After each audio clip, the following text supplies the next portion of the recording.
ഇപ്പോൾ നമ്മൾ ഈ വീഡിയോ ചെയ്യുന്നത് കറൻ്റ്ലി +2 പഠിച്ചുകൊണ്ടിരിക്കുന്ന കുട്ടികൾക്കും അവരുടെ പാരൻസിനും വേണ്ടിയിട്ടാണ്. ഓസ്ട്രേലിയൻ സ്റ്റുഡൻറ് വിസ അപ്ലൈ ചെയ്യാനായിട്ടുള്ള റൈറ്റ് ടൈം ഇതാണ്. ഓസ്ട്രേലിയയിൽ ഏറ്റവും സ്കോപ്പുള്ള ഡിപ്പാർട്ട്മെൻറ്റ്സ് ഏതൊക്കെയാണെന്ന് നോക്കുകയാണെങ്കിൽ ഹെൽത്ത് കെയർ സിസ്റ്റം അത്യാവശ്യം ബൂമിംഗ് ആണ്. നല്ലപോലെ വേക്കൻസീസും വരാറുണ്ട്. Student visa health care related ആയിട്ടുള്ള കോഴ്സസ് എടുക്കുകയാണെങ്കിൽ നിങ്ങൾക്ക് ഫ്യൂച്ചർ എൻഷുർ ചെയ്യാനായിട്ടും സാധിക്കും. നിങ്ങളുടെ പ്രൊഫൈൽ അനലൈസ് ചെയ്തതിന് ശേഷം ഏത് കോഴ്സാണ് ആപ്റ്റ് ആവുന്നത്, ഏതൊക്കെ യൂണിവേഴ്സിറ്റീസിൽ അപ്ലൈ ചെയ്യാനായിട്ട് സാധിക്കും, ഫിനാൻഷ്യൽ പ്രോസസ്സ് എങ്ങനെ കംപ്ലീറ്റ് ചെയ്യാനായിട്ട് സാധിക്കും, ഷോമണിയുടെ അസിസ്റ്റൻസ് എങ്ങനെ കംപ്ലീറ്റ് ചെയ്യാനായിട്ട് സാധിക്കും, എഡ്യൂക്കേഷൻ ലോണിൻ്റെ അസിസ്റ്റൻസ്, ഇതെല്ലാം ഡെസ്മ ഇന്റർനാഷണൽ നിങ്ങൾക്ക് വേണ്ടി പ്രൊവൈഡ് ചെയ്യുന്നതാണ്. ഹായ് എവരിവൺ, ഇന്ന് നമ്മൾ ഡിസ്കസ് ചെയ്യാൻ പോകുന്നത് ഓസ്ട്രേലിയൻ സ്റ്റുഡൻറ് വിസയെ കുറിച്ചാണ്.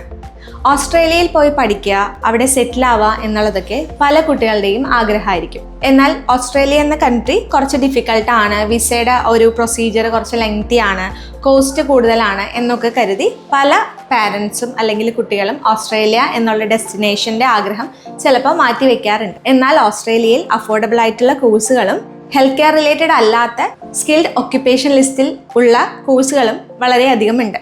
ആദ്യം തന്നെ നിങ്ങൾ ഓസ്ട്രേലിയൻ സ്റ്റുഡൻറ് വിസ നോക്കുകയാണെങ്കിൽ സ്കിൽഡ് ഒക്യുപ്പേഷൻ ലിസ്റ്റിലുള്ള കോഴ്സ് ആണോ എന്നുള്ളത് എൻഷുർ ചെയ്യുക. കാരണം SOL ലിസ്റ്റിലുള്ള കോഴ്സസ് ആണെങ്കിൽ കോഴ്സ് കംപ്ലീറ്റ് ചെയ്ത് കഴിഞ്ഞിട്ട് PR സാധ്യതകളും കൂടുതലായിരിക്കും. അതുകൊണ്ട് തന്നെ എല്ലാവരും ഏറ്റവും സ്കോപ്പുള്ള കോഴ്സുകൾ എടുക്കാനായിട്ട് ശ്രദ്ധിക്കുക.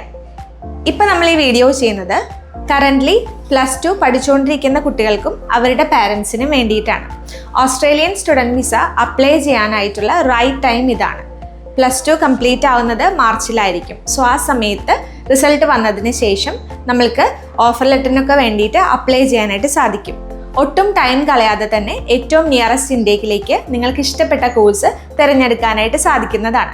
ഓസ്ട്രേലിയയിൽ ഏറ്റവും സ്കോപ്പുള്ള ഡിപ്പാർട്ട്മെൻറ്റ്സ് ഏതൊക്കെയാണെന്ന് നോക്കുകയാണെങ്കിൽ ഹെൽത്ത് കെയർ സിസ്റ്റം അത്യാവശ്യം ബൂമിംഗ് ആണ്. നല്ലപോലെ വേക്കൻസീസും വരാറുണ്ട്. Student visa health care related ആയിട്ടുള്ള കോഴ്സസ് എടുക്കുകയാണെങ്കിൽ നിങ്ങൾക്ക് ഫ്യൂച്ചർ എൻഷുർ ചെയ്യാനായിട്ടും സാധിക്കും. അതുപോലെ തന്നെ IT റിലേറ്റഡ് കോഴ്സസും എഞ്ചിനീയറിംഗ് റിലേറ്റഡ് കോഴ്സസും എടുത്തു കഴിഞ്ഞാൽ നിങ്ങൾക്ക് അവിടെ പെർമനന്റ് റെസിഡൻസി ഉറപ്പാക്കാവുന്നതാണ്. +2 കംപ്ലീറ്റ് ചെയ്തതിന് ശേഷം 3 വർഷത്തെ ബാച്ചിലർ ഡിഗ്രി ഓസ്ട്രേലിയയിൽ നിന്ന് തന്നെ ചെയ്യാനായിട്ട് സാധിക്കും. അതിനുശേഷം സ്റ്റേ ബാക്കും ഉറപ്പാക്കാവുന്നതാണ്. +2 കൊമേഴ്സ് പഠിക്കുന്ന കുട്ടികളാണെങ്കിലും +2 ബയോളജി സയൻസ് പഠിക്കുന്നവരാണെങ്കിലും കമ്പ്യൂട്ടർ സയൻസ് പഠിക്കുന്നവരൊക്കെ ആണെങ്കിലും നിങ്ങൾക്ക് ഏറ്റവും അനുയോജ്യമായ കോഴ്സുകൾ ഓസ്ട്രേലിയയിലേക്ക് തിരഞ്ഞെടുത്ത് തരാനായിട്ട് ഡെസ്മ ഇന്റർനാഷണൽ നിങ്ങളെ ഹെൽപ്പ് ചെയ്യുന്നതാണ്. നിങ്ങളുടെ പ്രൊഫൈൽ അനലൈസ് ചെയ്തതിന് ശേഷം ഏത് കോഴ്സാണ് ആപ്റ്റ് ആവുന്നത്, ഏതൊക്കെ യൂണിവേഴ്സിറ്റീസിൽ അപ്ലൈ ചെയ്യാനായിട്ട് സാധിക്കും, ഫിനാൻഷ്യൽ പ്രോസസ്സ് എങ്ങനെ കംപ്ലീറ്റ് ചെയ്യാനായിട്ട് സാധിക്കും, ഷോമണിയുടെ അസിസ്റ്റൻസ് എങ്ങനെ കംപ്ലീറ്റ് ചെയ്യാനായിട്ട് സാധിക്കും, എഡ്യൂക്കേഷൻ ലോണിൻ്റെ അസിസ്റ്റൻസ്, ഇതെല്ലാം ഡെസ്മ ഇന്റർനാഷണൽ നിങ്ങൾക്ക് വേണ്ടി പ്രൊവൈഡ് ചെയ്യുന്നതാണ്. അത് മാത്രമല്ല അട്രാക്റ്റീവ് ആയിട്ടുള്ള ഓഫേഴ്സുകളും സ്കോളർഷിപ്പുകളും നിങ്ങൾക്കായി കാത്തിരിക്കുന്നു. ഓസ്ട്രേലിയയിൽ സ്റ്റുഡൻറ് വിസയിൽ പോകാൻ ആഗ്രഹിക്കുന്ന പാരൻസ് ആണെങ്കിലും കുട്ടികളാണെങ്കിലും എത്രയും പെട്ടെന്ന് തന്നെ ഡെസ്മ ഇന്റർനാഷണലെ കോൺടാക്ട് ചെയ്യുക. ലാംഗ്വേജ് റിക്വയർമെൻറ്റ് മീറ്റ് ചെയ്യാനായിട്ടും നമ്മളെ ഹെൽപ്പ് ചെയ്യുന്നതാണ്. ഡെസ്മ ത്രൂ പ്രോസസ് ചെയ്യുന്ന കാൻഡിഡേറ്റ്സിന് നമ്മൾ PTയുടെ കോച്ചിങ്ങും IELTSൻ്റെ കോച്ചിങ്ങും പ്രൊവൈഡ് ചെയ്യുന്നതായിരിക്കും. കൂടുതൽ ഡീറ്റെയിൽസിനായി സ്ക്രീനിൽ കാണുന്ന വാട്സപ്പ് നമ്പറിൽ മെസ്സേജ് ചെയ്യൂ. വീഡിയോ യൂസ്ഫുൾ ആയെന്ന് വിചാരിക്കുന്നു.